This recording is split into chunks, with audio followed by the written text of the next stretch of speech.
Hi everyone, ये है geography with Awanish channel. मैं अवनीश प्रजापति आप सभी का स्वागत करता हूं।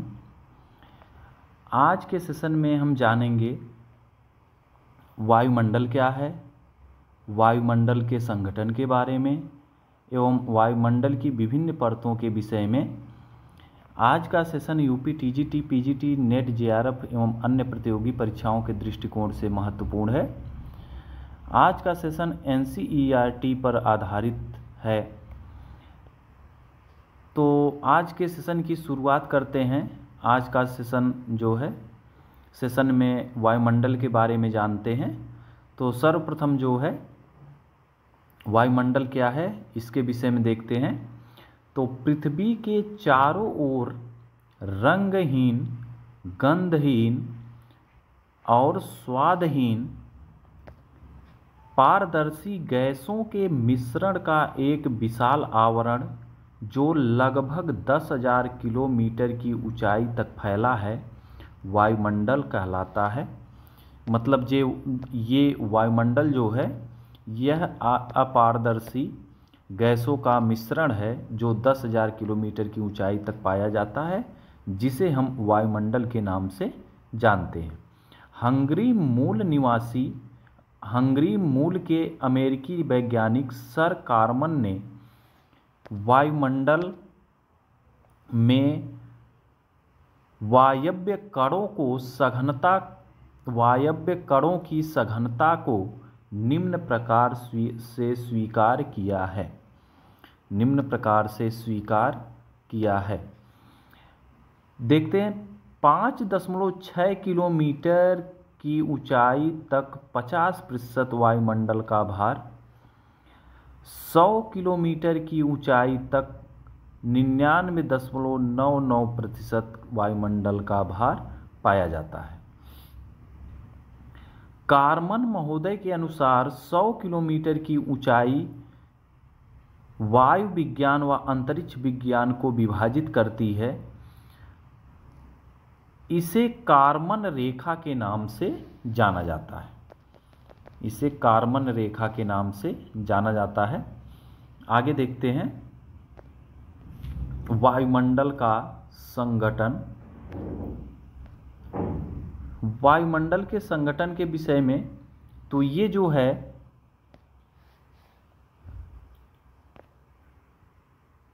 ये जो सबसे बड़ा भाग है, हरा दिखाई दे रहा है, ये जो है नाइट्रोजन, अर्थात जो वायुमंडल में सर्वाधिक मात्रा में पाई जाने वाली गैस है वह नाइट्रोजन है। वह कितने % पाई जाती है? 78.08%।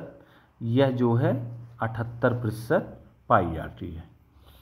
आगे देखते हैं, दूसरे नंबर पे आती है ऑक्सीजन।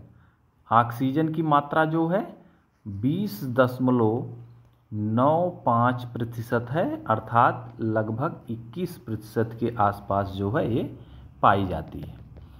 तीसरी गैस जो है वह है आर्गन। आर्गन जो है वायुमंडल में 0.93% पाई जाती है।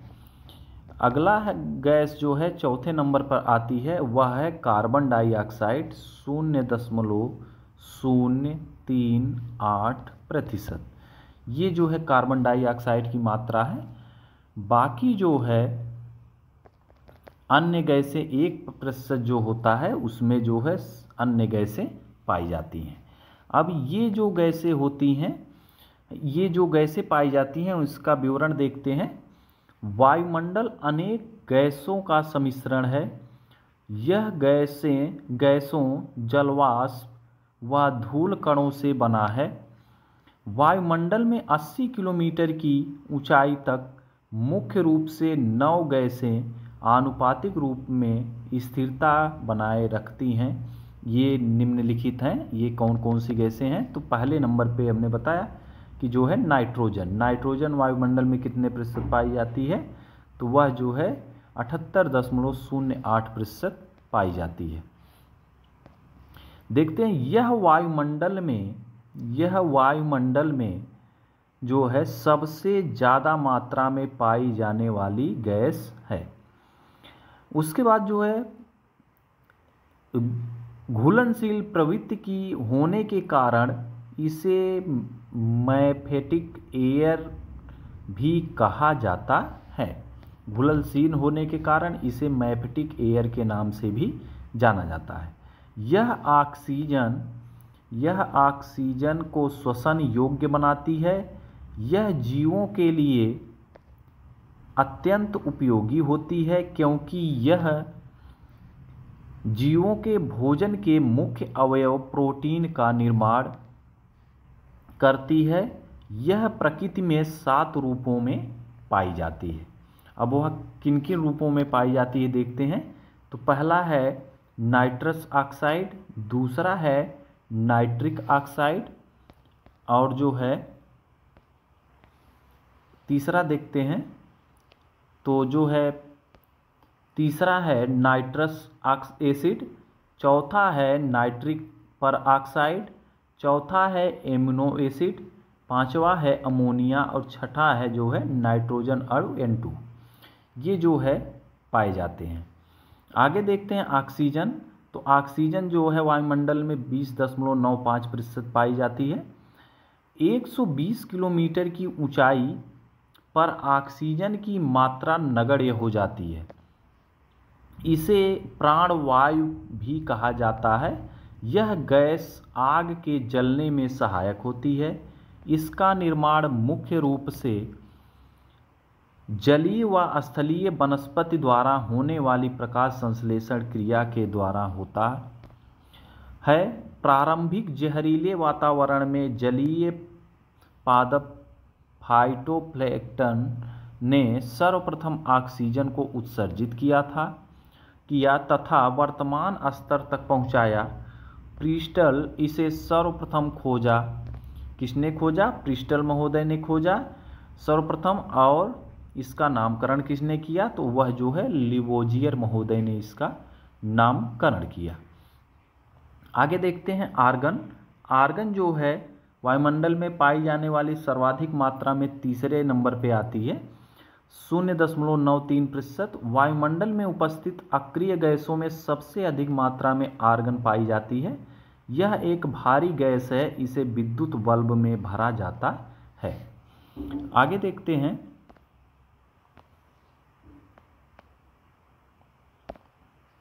Carbon dioxide. कार्बन डाइऑक्साइड जो है वायुमंडल में 0.038% पाई जाती है। यह मौसम विज्ञान की दृष्टि से बहुत ही महत्वपूर्ण गैस है क्योंकि यह सौर विकिरण के लिए पारदर्शी तथा पार्थिव विकिरण के लिए अपारदर्शी होती है। इसका प्रमुख कार्य ग्रीन हाउस प्रभाव उत्पन्न करते हुए वातावरण में तापमान को नियंत्रित करना है। क्योटो प्रोटोकॉल 1997 में के द्वारा इसकी मात्रा में कमी करने की जो है वैश्विक सहमति बनी। पृथ्वी पर तेजी से हो रहे वन ह्रास के कारण CO2 अवशोषण तेजी से बढ़ रहा है, जिसके कारण पृथ्वी पर ग्लोबल वार्मिंग बढ़ रही है। इसके अलावा वृक्षों की तेजी से घटती संख्या के कारण वायुमंडल में ऑक्सीजन की मात्रा भी प्रभावित हो रही है। ऑक्सीजन की मात्रा जो है कम हो रही है और कार्बन डाइऑक्साइड की मात्रा बढ़ रही है। अगला देखते हैं हाइड्रोजन। तो यह जो है वायुमंडल में 0.00005% पाई जाती है। यह ऊष्मा उत्सर्जन का मुख्य स्रोत है। इसे भविष्य का ईंधन भी कहा जाता है। आगे देखते हैं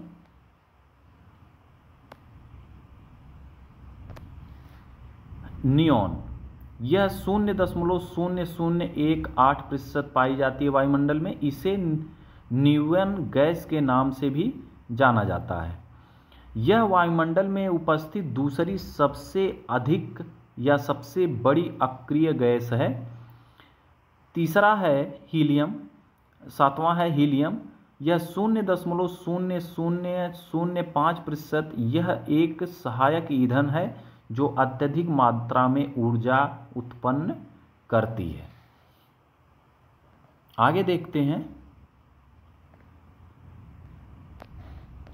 अगला है क्रिप्टॉन 0.0001%, और 9वां नंबर है जेनान 0.0000005%। मात्रा की दृष्टि से ओजोन 13वीं सबसे बड़ी गैस है। आगे देखते हैं ओजोन गैस। ओजोन गैस देखते हैं जो वायुमंडल संपूर्ण सृष्टि जगत के लिए महत्वपूर्ण है। तो गैसें सभी जो है महत्वपूर्ण है, लेकिन जो है सृष्टि जगत के लिए जो अल्ट्रावायलेट किरणों को रोकती है धरातल पर आने से, उसके लिए महत्वपूर्ण भूमिका निभाती है।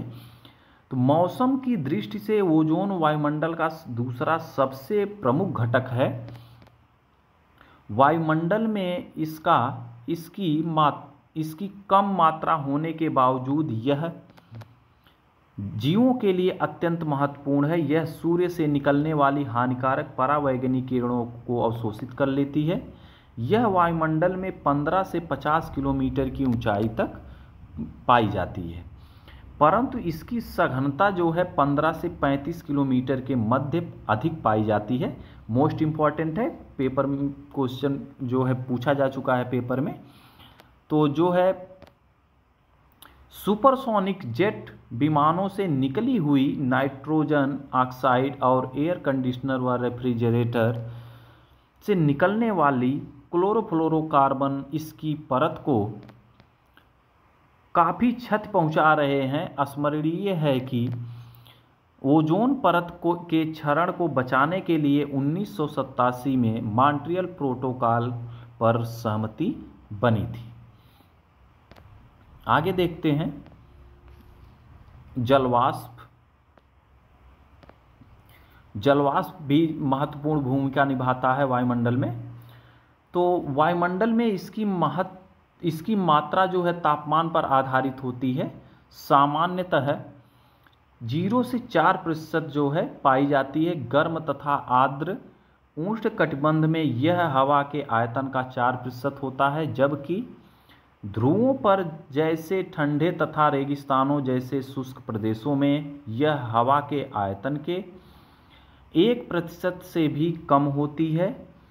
कार्बन डाइऑक्साइड के समान यह भी ग्रीन हाउस गैस प्रभाव उत्पन्न करता है।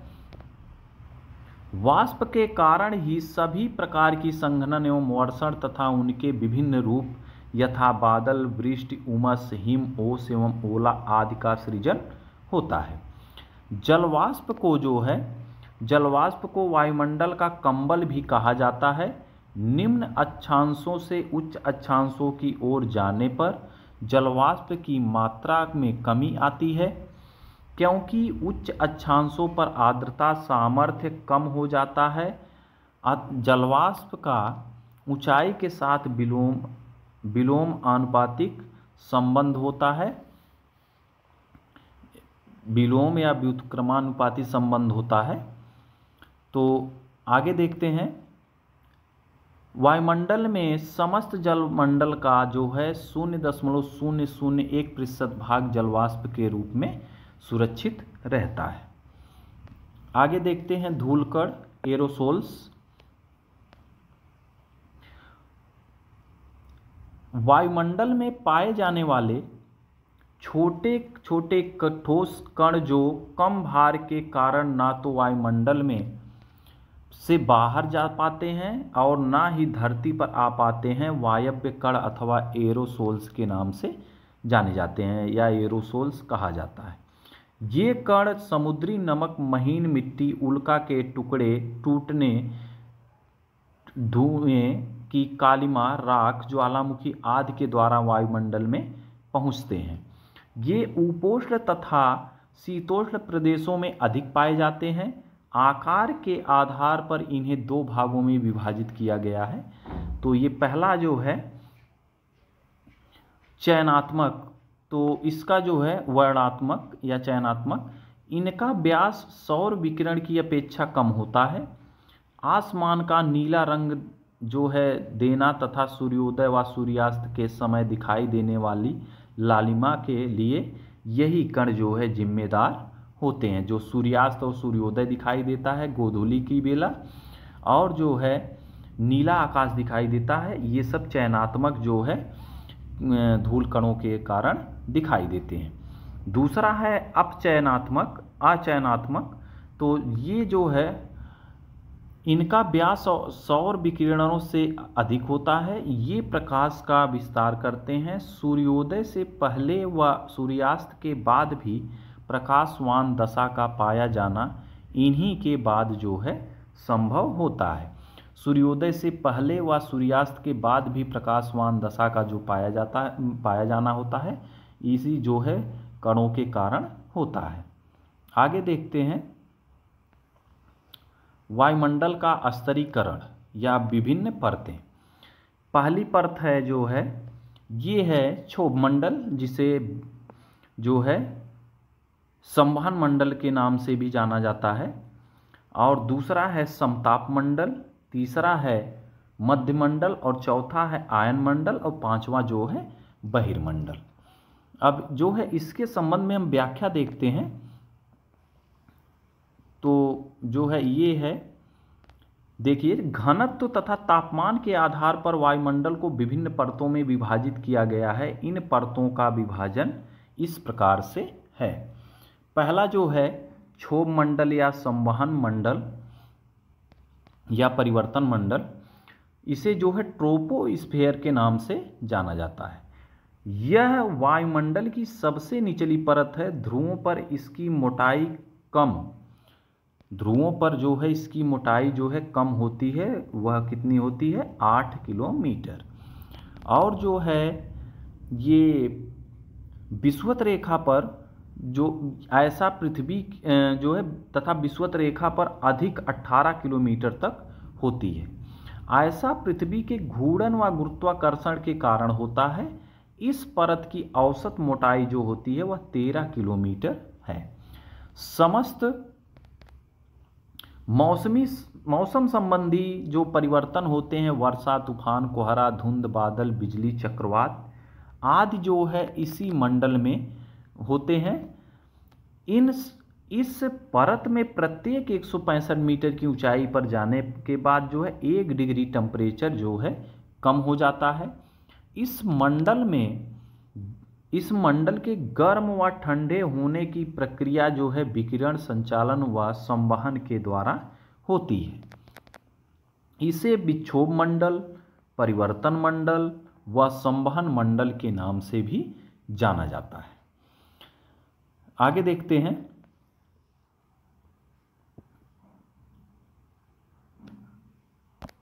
क्षोभ मंडल व समताप मंडल को अलग करने वाली सीमा को क्षोभ सीमा, जिसे ट्रोपोपाज कहा जाता है, यह जो है 1.5 किलोमीटर मोटी परत है जिसके नीचे जेट पौने चलती हैं। ये जो ट्रोपोपाज होता है वह जो है क्षोभ मंडल और समताप मंडल के मध्य जो एक परत पाई जाती है, जिसे जो है क्षोभ सीमा, ट्रोपोपाज के नाम से या क्षोभ सीमा के नाम से जाना जाता है, जिसकी मोटाई 1.5 किलोमीटर होती है। और ये जो है इसी के नीचे जो है जेट पौने प्रवाहित होती हैं। इसे जो है मैप के द्वारा, ये चित्र के द्वारा देखते हैं। तो जो है चित्र ये है, और चित्र में देखिए ये है क्षोभ मंडल और जो है ये है समताप मंडल। तो इसके जो ये क्षोभ मंडल नीचे वाला भाग है और ये समताप मंडल, तो ये जो एक सीमा होती है जिसे क्षोभ सीमा या जो है ट्रोपोपाज के नाम से जाना जाता है। आगे देखते हैं, दूसरा है परत है समताप मंडल स्ट्रेटोस्फीयर। तो ये जो है क्षोभ सीमा ट्रोपोपाज के जो है ऊपर 50 किलोमीटर की ऊंचाई तक समताप मंडल का विस्तार है। इस मंडल का जो है एक महत्वपूर्ण विशेषता, इस मंडल की एक महत्वपूर्ण विशेषता ओजोन की उपस्थिति है। इस मंडल के निचले भाग में 20 किलोमीटर की ऊंचाई पर तापमान जो है, तापमान में कोई परिवर्तन नहीं होता। 20 किलोमीटर की ऊंचाई पर जाने पर तापमान में जो 20 किलोमीटर की जो ऊंचाई है उस पर जो है कोई परिवर्तन नहीं होता है। इसलिए इसे समताप मंडल कहा जाता है। ओजोन की उपस्थिति के कारण इसे तापमान में वृद्धि होती है, इसके तापमान में वृद्धि होती है। यह मंडल मौसमी घटनाओं से मुक्त होने के कारण वायुयान चालकों के लिए उत्तम माना जाता है। अब जो है, परंतु कभी कभी इसके निचले भाग में सीरस बादल बनते हैं, जिसे मदर ऑफ पल्स क्लाउड या नेक्रियस क्लाउड कहा जाता है। ये मोस्ट इंपॉर्टेंट है, ये क्वेश्चन पूछा गया है। सीरस बादल बनते हैं, ये किस में बनते हैं, किस परत में बनते हैं वायुमंडल की? तो ये जो है समताप मंडल में, जिसे मदर ऑफ पल्स क्लाउड या नेक्रियस क्लाउड के नाम से जाना जाता है। अब जो है, इस मंडल की बाह्य सीमा को समताप सीमा या स्ट्रेटोपाज कहा जाता है, जहां तापमान 0 डिग्री या 32 डिग्री फ़ारेनहाइट होता है। आगे देखते हैं इसके विषय में। तो जो है ओजोन समताप मंडल के निचले भाग में 15 से जो है 35 किलोमीटर के बीच O3 ओजोन गैस का सर्वाधिक सांद्रण होता है। यद्यपि ओजोन का सर्वाधिक सांद्रण 22 किलोमीटर की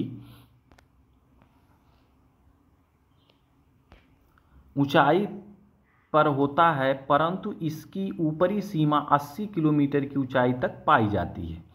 यह सूर्य से आने वाली हानिकारक पराबैंगनी या अल्ट्रावायलेट किरणों को अवशोषित कर लेती है, जिससे पृथ्वी के जीव जगत की रक्षा होती है। मतलब जो है, यह जो ओजोन है, यह हमारे लिए, जीव जगत के लिए सुरक्षा कवच, छतरी छननी एवं सुरक्षा कवच के रूप में हम लोगों के लिए जो है, हम लोगों की रक्षा करती है। अगला है मध्यमंडल, मेसोस्फीयर। तो ये जो है 50 किलोमीटर से 80 किलोमीटर की ऊंचाई वाला वायुमंडलीय भाग मध्यमंडल के नाम से जाना जाता है। इस मंडल में तापमान में वृद्धि रुक जाती है। जो तापमान में वृद्धि है वह रुक जाती है, और 80 किलोमीटर की ऊंचाई तक तापमान जो है -100 डिग्री तक हो जाता है। इस न्यूनतम तापमान की सीमा को मेसोपाज के नाम से जाना जाता है। ये मोस्ट इंपॉर्टेंट क्वेश्चन है, पूछा गया क्वेश्चन है कि 80 किलोमीटर की ऊंचाई पर जाने पर जहाँ पे तापमान जो है न्यूनतम हो जाता है, उसे किस नाम से जाना जाता है? तो उसे मेसोपॉज के नाम से जाना जाता है। इसके ऊपर तापमान में पुनः वृद्धि शुरू हो जाती है। इस मंडल में पाए जाने वाले बादल जो है उसे नाक्टिलूसेंट कहलाते हैं, या जो इस मंडल में बादल पाए जाते हैं उसे नाक्टिलूसेंट के नाम से जानते हैं, या हम लोग जानते हैं, जो गर्मियों में ध्रुवों पर दिखाई देते हैं। आगे देखते हैं।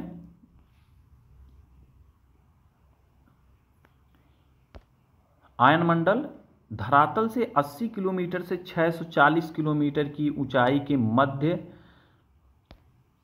यह मंडल पाया जाता है। NCERT के अनुसार इस मंडल की ऊंचाई जो है 80 से 400 किलोमीटर है। ऊंचाई के साथ साथ जो है इस मंडल में तापमान वृद्धि भी होती है। इस भाग में विद्युतीय व चुंबकीय घटनाएं सक्रिय होती हैं। इस मंडल में रेडियो तरंगों का परावर्तन होता है। यह अपनी विशिष्टताओं के आधार पर कई परतों में बटा हुआ है। तो इस कौन कौन सी परतें हैं? तो पहली परत जो है इसे डी लेयर या डी परत के नाम से जाना जाता है। यह आयन मंडल की सबसे निचली परत है, जिसकी ऊंचाई 80 से 90 किलोमीटर जो है होती है। इस परत से रेडियो की निम्न आवृत्ति की तरंगों का परावर्तन किया जाता है। ये जो परत होती है, यह जो है रेडियो की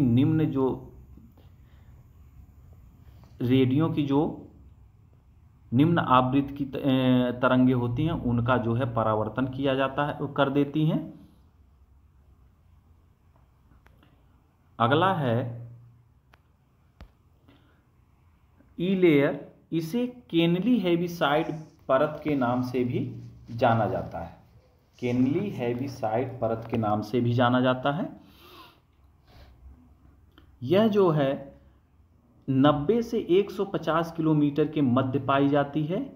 परत की उत्पत्ति नाइट्रोजन के परमाणुओं पर परावैगनी फोटॉन्स की प्रतिक्रिया के कारण होती है। इस परत से रेडियो की मध्यम व उच्च आवृत्ति की तरंगें जो है परावर्तित होती हैं। इस परत में ध्रुवीय ज्योति सुमेरु व कुमेरु की घटना घटित होती है।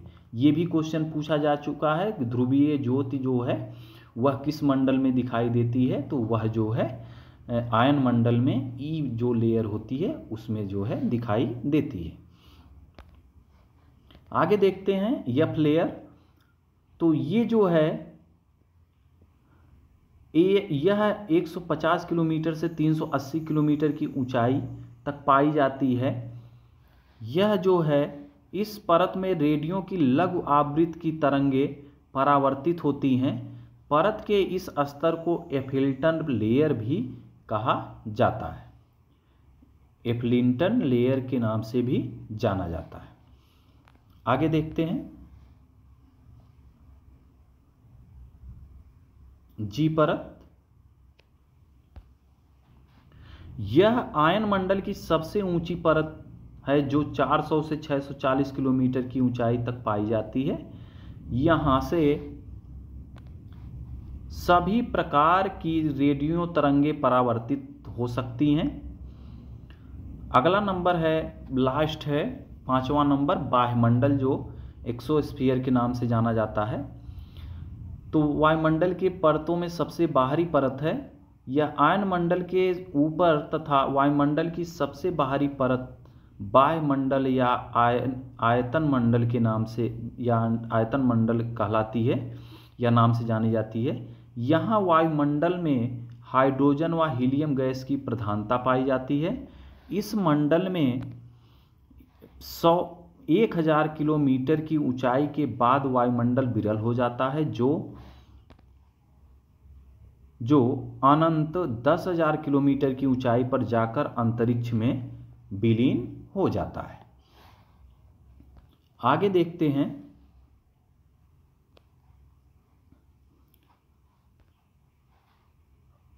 वायुमंडल का जो है रासायनिक संगठन के आधार पर कितने भागों में वायुमंडल को बांटा गया है। तो रासायनिक संगठन के आधार पर वायुमंडल को 2 भागों में बांटा गया है। तो पहला क्या है, सममंडल होमोस्फीयर, और दूसरा जो है विषम मंडल जिसे हेटेरोस्फीयर के नाम से जाना जाता है। तो पहला है सममंडल। तो इसकी रचना मुख्यतः ऑक्सीजन तथा नाइट्रोजन से हुई है। यह समुद्र तल से 88 से 90 किलोमीटर तक पाई जाती है। तापमान के आधार पर सममंडल में 3 उपमंडल पाए जाते हैं, क्षोभ मंडल, समताप मंडल व मध्यमंडल। इस मंडल में गैसों के अनुपात अपरिवर्तित रहने के कारण इसे जो है सममंडल के नाम से जाना जाता है या सममंडल कहा जाता है। अगला देखते हैं विषम मंडल। विषम मंडल देखते हैं। तो ये जो है विषम मंडल, इस मंडल में स्थित वायुमंडल की विभिन्न परतों के रासायनिक एवं भौतिक गुण में विभिन्नता के कारण ही इसे विषम मंडल कहा जाता है। इस मंडल को थर्मोस्फीयर भी कहा जाता है। इसमें गैसों की 4 विभिन्न परतें पाई जाती हैं। अब वो कौन कौन सी परतें हैं, तो पहली है आणविक नाइट्रोजन परत, दूसरी है आणविक ऑक्सीजन परत, तीसरी है हीलियम परत और चौथी है आणविक हाइड्रोजन परत। तो ये था आज का महत्वपूर्ण सेशन। वीडियो अच्छा लगे तो लाइक, शेयर, सब्सक्राइब, कमेंट अवश्य करें। जय हिंद।